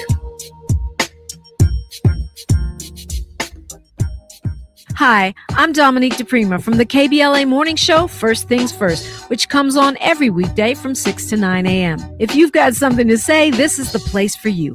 I take phone calls every hour, and you can communicate with our delegation in the comments as we stream live on youtube.com/KBLA1580. We also feature expert guests, news, and analysis. It's going down every weekday on KBLA Talk 1580. BET and PBS, The Tom Joyner Morning Show, and NPR, the cover of Jet and the cover of Time. #1 on the New York Times bestsellers list, 20 honorary doctorate degrees, a dozen NAACP Image Awards, a star on the Hollywood Walk of Fame, a Presidential Lifetime Achievement Award. From talk shows to talk radio, nobody's ever done it better. This is Tavis Smiley. You're listening to Jesse Jackson Jr. on KBLA Talk 1580. The Jesse Jackson Jr. Show. The Jesse Jackson Jr. Show. The Jesse Jackson Jr. Show. The Jesse Jackson Jr. Show. King Quality drop the beat. Come on and talk with me. Come on and listen to me. Come on and talk with me. Come on and listen to me. KBLA Talk 1580. Download the app. Junior, welcome forward to the Jesse Jackson Jr. Show on KBLA Talk 1580. Dr. S. Yeary, principal of the Yeary Firm, a Maryland-based litigation and government relations firm, also serves as the senior pastor of the Douglas Memorial Community Church of Baltimore, Maryland, and affiliates. Dr. Yeary, welcome forward to the Jesse Jackson Jr. Show and to your show, The Politics of Our Faith. It is hot and heavy today. There's a lot going on. Dr. Yeary, today the President of the United States became the first sitting President of the United States to sit through an oral argument in the Supreme Court over birthright citizenship. And my producer reminded me during this break of a particular scene in the movie Godfather, where Mr. Pantangeli is before the Senate and he's being questioned, and a representative of the Corleone family walks in there with Mr. Pantangeli's brother. And the senator says, Mr. Pantangeli, do you know the Corleone crime family? And he says, no, I don't know. No, I don't know. I don't know nobody named Corleone. Mr. Pantangeli, your affidavit here says that you worked with Corleone. I never met the Corleones. I don't know the Corleones. Here you've stated that you've seen and witnessed murders take place. You've seen and witnessed this type of, I ain't never seen no murder. I'm deaf in this one ear right here, and I can't hear what you're saying. And so I couldn't resist.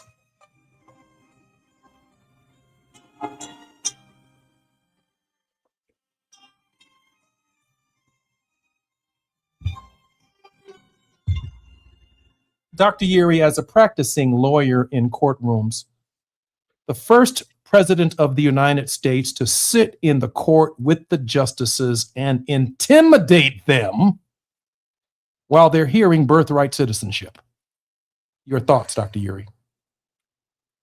Well, first thought is to give this president the benefit of the doubt, since we know he didn't pass civics. Maybe this was what we would call a field trip. So he brought Secret Service to be his chaperone so he could sit in the gallery and be able to say, all right, I need to know better how these courts work. To certainly present himself as if his presence would sway some of the justices, particularly the ones he has appointed, is a very crass move of just immeasurable arrogance. To, though, for the court to be able to recognize that here's a moment for this bench of jurists to prove to this president and everybody else that they are an independent and co-equal branch of government, to say we are not your servants, we are your peer in terms of our responsibility of how this government works. Because the Constitution says a third of the operation belongs to the Congress, Article 1, a third of the responsibility to take care that the laws are faithfully executed. That's the executive, the president, that's Article 2. And then the judiciary is Article 3. Though they are third in sequence, unfortunately, or maybe fortunately, this president put himself in the position where they were first in priority because it's their court. So hopefully he's learned something there, but he's also going to learn that, one, his lawyers were not sharp. They're not clear on the law. They don't understand how the Constitution works. And that this court, if it's going to maintain its credibility, if they come back with anything other than a unanimous rebuke of this president's efforts to affect birthright citizenship by executive fiat, then while we have a president that's known to be kind of bold and bullyish, what we don't want to see is a holding or reasoning from this court that is less than unanimous, and therefore makes this court really kind of timid in the face of tyrannical power. Todd, but there are issues before the court, and from my perspective, before the Department of Justice, that would suggest in any stretch of the imagination that this was an intimidating move. For example, Justice Clarence Thomas. If he doesn't have them, he should have issues before the Department of Justice for accepting gifts. And the President of the United States determines whether or not the Department of Justice moves forward in his ethically compromised behavior, accepting gifts on the court. There are other justices where ethical concerns have been raised. And some of those ethical concerns are issues that too were before the court, to which may have influenced opinions. And so to look out and see a person who has complete control over the Department of Justice and the future of some of the sitting jurists, if that isn't seen as a form of intimidation that we have never seen before in the history of this country, I don't know what is. I'm going to go one step further. There's a reason why presidents don't go before the Supreme Court and listen to these, for the very reasons that Donald Trump, I would argue, went before the Supreme Court. To let them know that he knows enough about some of them, given his operation in Washington and in the Department of Justice, that they are compromised in this process as well. Now, you're not going to see a single article written anywhere in the United States about the compromised justices who should have cases before the Department of Justice until John Roberts essentially said, we will handle all of these issues internally as a court. and not allow Congress or even the executive branch to determine the ethical behavior of members of the court. And yet, the chief law enforcement official for the nation sat before the Supreme Court. And I might even add, at one of the states of the union, Dr. Yuri, the president literally shook the Chief Justice's hand and said, what? As he's walking out, caught on a hot mic. Thank you for looking out for me. I owe you one. What does that mean? Thank you for looking out for me, Todd. I owe you one. Yes. The president thinks that the government works for him. And so when we have this conversation, we need to talk about the structure so that folks understand what really happened today. The structure of the government when we come forward with Dr. S. Todd Yuri. I'm Jesse Jackson Jr. on KBLA Talk 1580. More with Dr. Yuri when we come forward.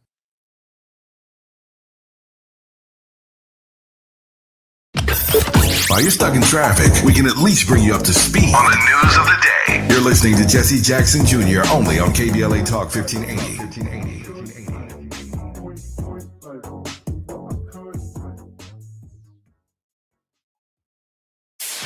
KBLA Talk 1580. We've got a lot to talk about.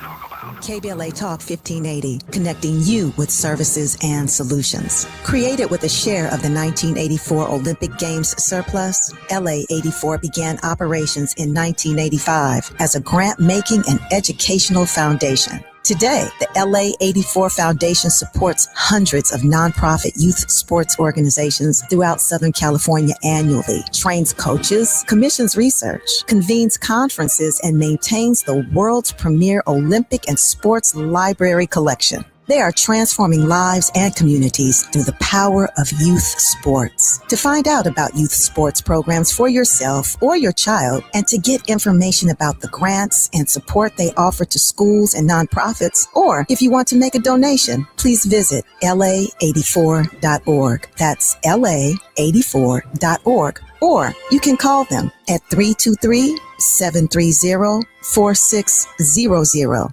This is a community call to action from KBLA Talk 1580.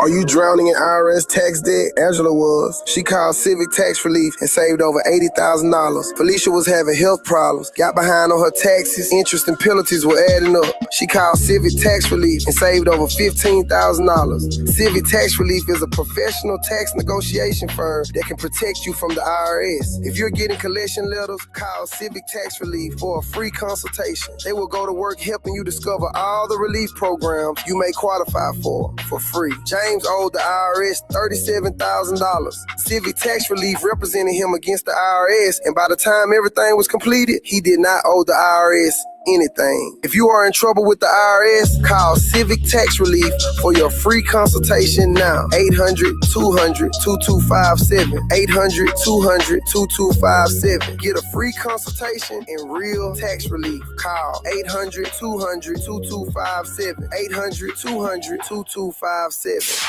KBLA Talk 1580. We've got a lot to talk about.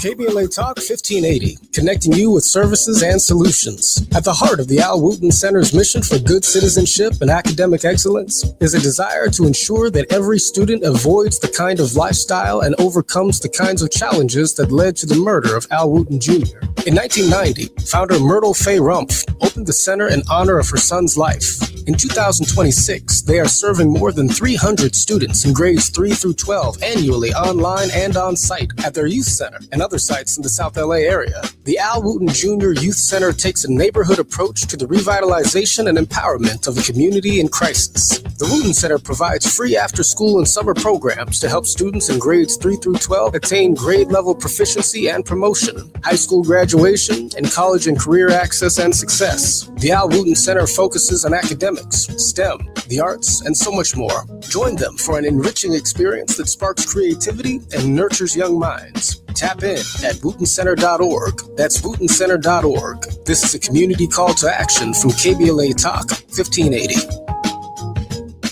Ready to order? Yes. We're earning unlimited 3% cash back on dining and entertainment with the Capital One Saver Card. So Let's just get one of everything. Everything? Fire everything. The Capital One Saver card is at table 27 and they're earning unlimited 3% cash back. Yes, Chef! This is so nice. Had a feeling you'd want 3% cash back on dessert. Ooh, tiramisu. Earn unlimited 3% cash back on dining and entertainment with the Capital One Saver card. Capital One, what's in your wallet? Terms apply. See CapitalOne.com for details. Hey, LA. Tax money is our money. Let's decide how to spend it together. We deserve investments that actually make our neighborhoods safe, like affordable housing, good jobs, fire prevention and protection, and community support programs. How can we make that happen? Join Black Lives Matter Los Angeles and the Movement for Black Lives for the People's Budget Assembly on April 16th. Together, we'll discuss solutions to problems we're facing and make a plan with fellow Angelinos for a city that works for the people. There'll be food, childcare, and great conversation. It's time to demand a budget that puts the people first. Join us on April 16th at 7 p.m. at BLMLA's Center for Black Power and make your voice heard before the Assembly through the People's Budget Survey. Register today at peoplesbudgetla.com. We'll see you there. Now back to more of Jesse Jackson Jr. on KBLA Talk 1580. The Jesse Jackson Jr. Show. The Jesse Jackson Jr. Show. The Jesse Jackson Jr. Show. The Jesse Jackson Jr. Show. King Volley drops the beat. Come on and talk with me. Come on and listen to me. Come on and talk with me. Come on and listen to me. KBLA Talk 1580. Download that. I'm Jesse Jackson Jr. Welcome forward to the Jesse Jackson Jr. Show. In our previous segment, Dr. Yeary was going to share with us the structure of government, but I do want to share very quickly, Dr. Yeary, the structure behind the structure. Several Supreme Court justices have received gifts, with Clarence Thomas receiving the most, over 100 gifts, and luxury trips worth millions over 2 decades from benefactors like Harlan Crow. Other justices receiving significant disclosed gifts and travel include Samuel Alito, Chief Justice John Roberts. And according to the analysis from Fix the Court and Financial Disclosures, the following justices have reported or been identified as accepting gifts. Accepted, Clarence Thomas, hundreds of gifts, including private jet travel, yacht excursion, and luxury stays. Samuel Alito reported significant gifts, including luxury fishing trips and private flights. John Roberts disclosed gifts including honorary club memberships and items like personalized sports gear. Hey, I say this, Dr. Yeary, because sitting in the audience as the first president of the United States, when some of these justices have ethical problems that are not even in dispute, I read something else into it. I expect you all to do me a solid, because I'm doing you all a solid. That's what I see. Anyway, Dr. Yeary, you were going to share with us just before the break your thoughts on the structure of government. I think what you lay out is the fundamental problem with our current understanding of how this Republican form of government that we call a democracy works. There has never in the history of the country been a criminal prosecution of a sitting justice of the U.S. Supreme Court. There's only been one impeachment, which is the raising of charges, and that was Justice Chase. Another resignation before impeachment could happen in the late 60s. So this president has demonstrated to a court that he doesn't understand who has the power. Now, if the Speaker of the House had shown up, knowing that the House gets to impeach, meaning level charges, and the Senate Majority Leader comes, because the Senate has to have the trial and convict, maybe a little differently. What this president continues to show us is that the reason he is so reckless with the power that he does have is because he still has not come to grips with the power that he does not have. And so it is important that those who know they have power use their power legitimately and effectively so that the bully doesn't just show up and decide that everybody must conform to his view of reality because they sat down in the game of Monopoly and started rolling the dice and they've never read the rules. Very powerful, Dr. Uri. Very, very powerful.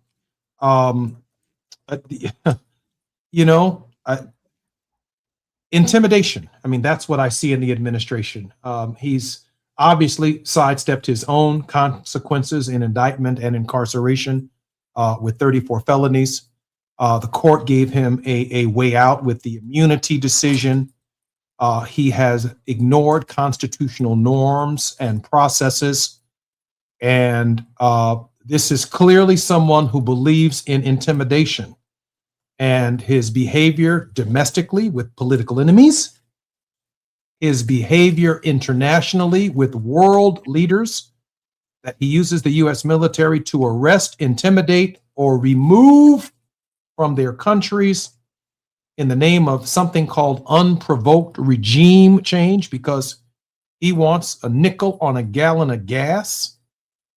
It's just hard for me to accept that when the president of the United States, who has shown no intellectual curiosity, if you asked him tomorrow, what is the last book you've read? There will be no answer. If you ask him tomorrow or even today, what's the last audio book you've listened to? There'll be no curiosity. If you asked him what poetic sonnet that he's memorized, he won't cite one. There's no curiosity here. He simply shows up to intimidate. Does he understand the arguments? Is he listening to the arguments? I don't think so. I think he's sending a signal. I dare you to cross me on this one. And there are consequences for your behavior if you do. Dr. S. Todd Uri, a word of hope. The word of hope in this is a saying. Those who know don't tell. Those who tell don't know. Those who have power don't need to run around talking about I've got the power. They just use it in ways that is metered in a way that shows they respect the power that they have because it's not a given. Here's where I leave it as we listen to what this president will say tonight. Though it might be annoying, don't run from it. Though it might be frustrating, don't ignore it. Listen to it. Listen critically to it because there will be a tell in what he says. And so this segment is called The Politics of Our Faith. The weight of the world is constantly upon the people, and it presses us to the edges of our faith, often to the point where we don't know where we're going to go or how we're going to maintain even naive optimism. But the politics of our faith is about disciplined conviction. It is our belief that light still shines in dark places, that justice is still possible even when it is delayed, and that collective action can still turn broken systems into moral repair. And so the politics of our faith calls us to a higher vision, not just of what we oppose, but what we are committed to in building together. Communities grounded in compassion, voices lifted for the voiceless, leaders shaped by service more than ambition. So when we hear the president tonight, hold fast to hope, not as a sentiment, but as a strategy, and a strategy that refuses to surrender the future to fear. I'm Jesse Jackson Jr. You're listening to the Jesse Jackson Jr. Show. Our very special regular contributor has been Dr. S. Todd Uri, who's the principal of the Uri firm. He's also the pastor of the Douglas Memorial Community Church of Baltimore, Maryland. He was the executive director and advisor to the late Reverend Jesse Jackson, as well as an advisor to Reverend Al Sharpton at the forefront of civil rights throughout the United States, one of the most trusted advisors in that space. I'm Jesse Jackson Jr. You've been listening to the Jesse Jackson Jr. Show right here on KBLA Talk 1580. We'll see you tomorrow.